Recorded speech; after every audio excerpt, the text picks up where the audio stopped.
La charla este día para tratar de entender a fondo el tema con el doctor José Luis García Aguilar, es coordinador de Relaciones Exteriores de la Ibero en Puebla.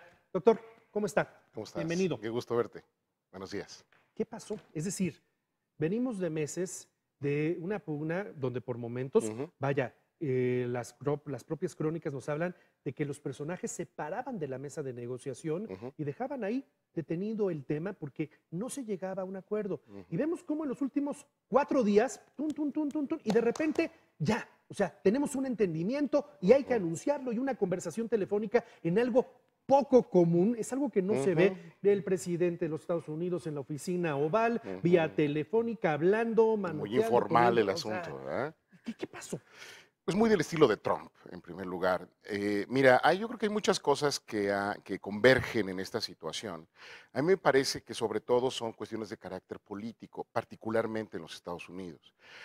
Una cosa que algunos analistas han puesto en la mesa es que Trump realmente está muy presionado políticamente, no solamente por los tiempos electorales que se vienen de su partido frente a las elecciones del Congreso de los Estados Unidos en noviembre próximo, sino también por otras dos cosas que han sucedido muy coyunturalmente.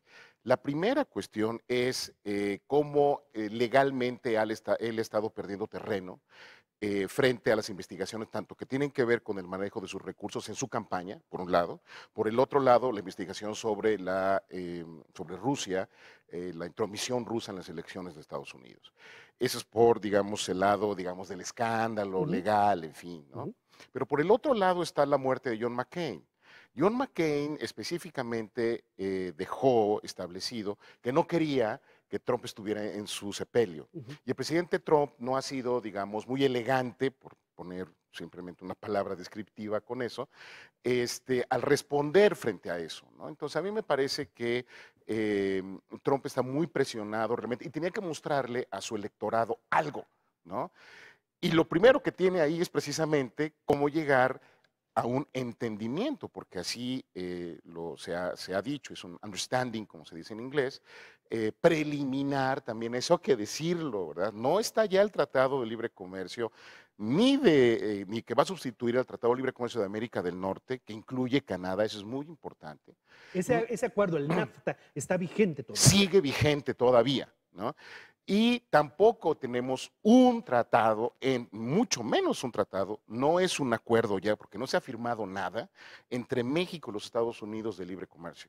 Es simplemente un entendimiento, como una guía, si tú lo quieres ver así, como para ver por dónde pueden ir, digamos, las relaciones comerciales entre nuestros países, ¿verdad?, en un futuro próximo. Pero es eso, nada más, ¿verdad? Sí clarifica algunas cosas, sí modifica algunas cosas con respecto al Tratado de Libre Comercio de América del Norte, pero a mí me parece que sí es importante tomar en consideración que esto todavía tiene un buen tiempo para ver claramente, para que se pueda ver claramente qué va a pasar.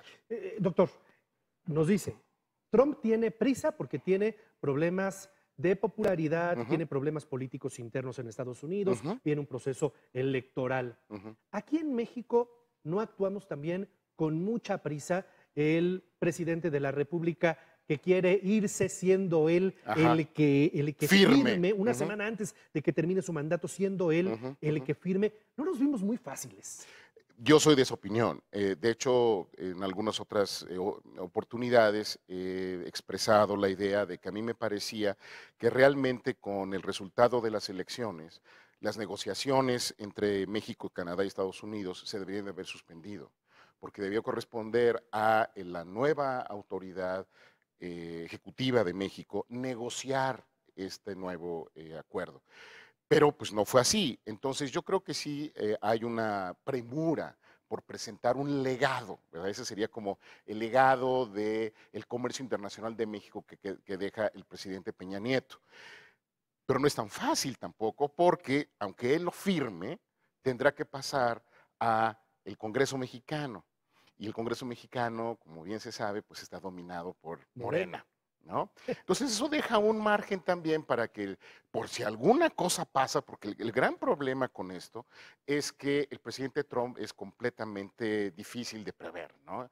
es imprevisible. Entonces, ahí la cuestión es que no sabemos qué va a pasar. Mañana puede sacar un tuitazo diciendo, pues no nos gustó, algo se Ajá, movió, en ajá, fin, ¿no? ajá, ajá. Cambiaron las circunstancias, entonces, pues esto ya no hay nada firmado, ese es el punto, ¿no? Está negociado este entendimiento. Y entonces, ¿qué puede pasar? Pues puede pasar que el propio presidente electo, Andrés Manuel López Obrador, diga, bueno, pues está firmado, pero yo no lo firmé. Y además lo tiene que ratificar el Senado mexicano.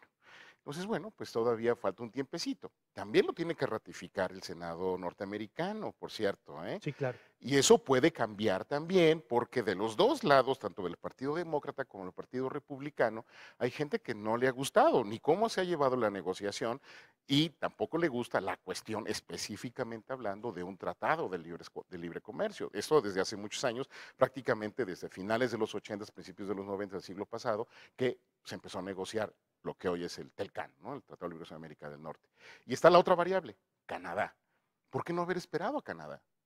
O sea, de repente Canadá se quedó como Sí, colgado de sí, la sí, sí, brocha, sí, por claro. decirlo muy coloquialmente, ¿no? Entonces, a mí me parece que estamos desperdiciando una oportunidad de realmente tener una visión estratégica de una región que es muy competitiva a nivel internacional frente a digamos, una economía internacional que también se está reestructurando mucho, que cada vez es más abierta, cada vez es más competitiva en términos, por ejemplo, de la tecnologización, pero tenemos en el Pacífico un gigante que está surgiendo muy rápidamente, que es China.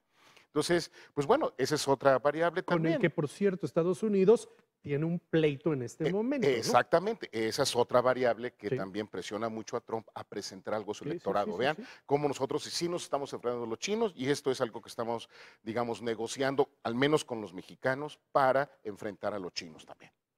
¿Qué cambia? ¿Qué cambia entre este acuerdo comercial que 24 años desde su firma Ujú. y este nuevo entendimiento? ¿Qué estaría cambiando de manera sustancial? De manera sustancial, no mucho, me da la impresión. Hay que conocer todavía los detalles. No hay mucho todavía, salvo lo que han sacado por ahí los medios, ustedes, en los periódicos en Estados Unidos, en fin. Me parece que todavía hay que conocer el hilado fino, ¿no? Como se dice también, pues el diablo está en los detalles. Ujú, Entonces, ujú, eso ujú, todavía ujú, no lo sabemos, tenemos ujú. el esquema. Yo creo que fue muy bueno en inicio que esta famosa cláusula sunset, la cláusula ocaso, Ujú. se dejara de lado. No, no es conveniente eso porque deja poca incertidumbre, ¿no? Poca certidumbre más bien. Entonces, y no permite inversiones de largo plazo. Un segundo aspecto me parece benéfico es la cuestión de los salarios que tú mencionaste, ¿no? Sobre todo en el sector automotriz, que sin duda es el más competitivo, ¿no? Entonces yo creo que poner esa base de $16, imagínate, un trabajador promedio en México de ese sector gana aproximadamente $3.75 la hora.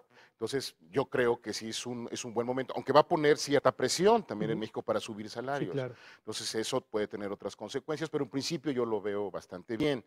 Va a ser más caros los coches también, Sí. eso, que digamos que se vendan en la región, particularmente en Estados Unidos, pero digamos, eso se puede de alguna manera amortiguar en el mediano plazo. No se sabe mucho acerca de la cuestión agrícola todavía. La cuestión energética, para mí, esta cuestión de que se queda digamos, la La soberanía de soberanía. México resguardada, en fin, pues yo creo que no había tampoco mucho que digo, está la ley energética, la de reforma energética que se pasó durante los primeros 3 años del presidente Peña Nieto, que por cierto, y ahí está otra cuestión, pues se va a echar para atrás, según lo que ha dicho el presidente López Obrador. Como te digo, hay un paquete también ahí de legislación mexicana que tiene prioridad, no necesariamente o el nuevo acuerdo, por lo menos entre Estados Unidos y México de libre comercio. Está la cuestión del presupuesto, que eso sí es urgente, ¿no? Entonces, todavía faltan muchas cosas que ver. Están las cuestiones de, por ejemplo, el mercado electrónico, el comercio electrónico, ¿no? Eso me parece que pone nuevas reglas también, y eso quizás sea lo más importante para adaptar. Cuando entró en vigor el Tratado de Libre Comercio de América del Norte, el TELCAN o NAFTA, todavía no estaba muy fuerte esta cuestión de que pudiera uno comprar pues desde la computadora, en estos sitios electrónicos, ¿no? Que con tanta facilidad puede uno comprar esto. Estaba empezando eso, entonces sí había necesidad de ajustarlo, ¿verdad?, a las nuevas circunstancias. Entonces yo creo que va a haber avances allí importantes, igual con la cuestión de derechos de autor. Entonces sí hay cosas importantes por ahí, ¿verdad? Pero no queda claro todavía cuál es así como la sustancia de esto, ¿no? ¿Cuál es el gran avance? Claro, alguien como Trump, que está muy, digamos, familiarizado, ¿verdad?, con la cuestión de las noticias como show y la política como show y todo esto, pues lo presenta como el gran avance, ¿verdad? Pero en realidad, pues los que tenemos ya algún tiempo estudiando estas cosas, pues no lo vemos francamente así como, digamos, la gran oportunidad para avanzar una agenda de comercio internacional para los dos países, al menos para Canadá y para Estados Unidos y México. Le pregunto finalmente, doctor José Luis García Aguilar, hemos visto también en las últimas semanas a un Trump muy conciliador, muy con el presidente electo de este país, con Sí. Andrés Manuel López Obrador. Ujú, Hemos visto que se desvive en ujú, apapachos y en buenas declaraciones. mm. Es genuino. Pues en política, pues pocas cosas lo son, ¿verdad? Entonces yo francamente no creo eso. Vamos a ver.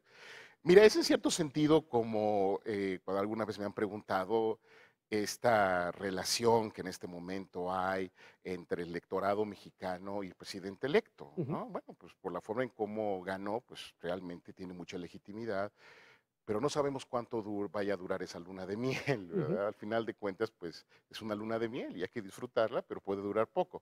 Es lo mismo precisamente, no sabemos y sobre todo, si hay algo cierto, es que no se puede confiar en Donald Trump. Entonces, bueno, pues no sabemos. Y vienen situaciones políticas, ¿verdad?, que van a mover Muy todo el variadas, escenario. muy variadas. Y sigo insistiendo, falta todavía Canadá, que eso todavía puede mover el asunto, porque se puede ahorita ver una ventana para que Canadá y México, por su parte, negocien un tratado de libre comercio, ¿verdad? O que Canadá se involucre si logran resolver cosas que a Canadá y Estados Unidos les importan. Hay que recordar una cosa, que realmente Canadá y los Estados Unidos desde 1986 tienen un tratado de libre comercio ellos mismos. Y cuando se originó el Tratado de Libre Comercio de América del Norte, en otro contexto internacional completamente diferente, México fue el que se unió y con eso se amplió y se creó un nuevo Tratado de Libre Comercio, que es el que está vigente actualmente. Ahora parece que es al contrario, ¿verdad? Vamos a ver qué pasa con Canadá y yo creo que francamente al gobierno mexicano ni le conviene, ¿verdad? Ni creo que vaya por ahí porque lo han dicho, pero pues uno nunca sabe qué vaya a pasar, dejar fuera a Canadá de esta situación. Le agradezco mucho al doctor José Luis García Aguilar, es coordinador de Relaciones Exteriores de la Ibero en Puebla. Doctor, nos seguiremos molestando Con mucho en la gusto. medida en que vayamos conociendo un poco más del tema para que nos ayude a Juan entenderlo. Carlos, un gusto. Muchas gracias, Hasta gusto luego. saludarlo.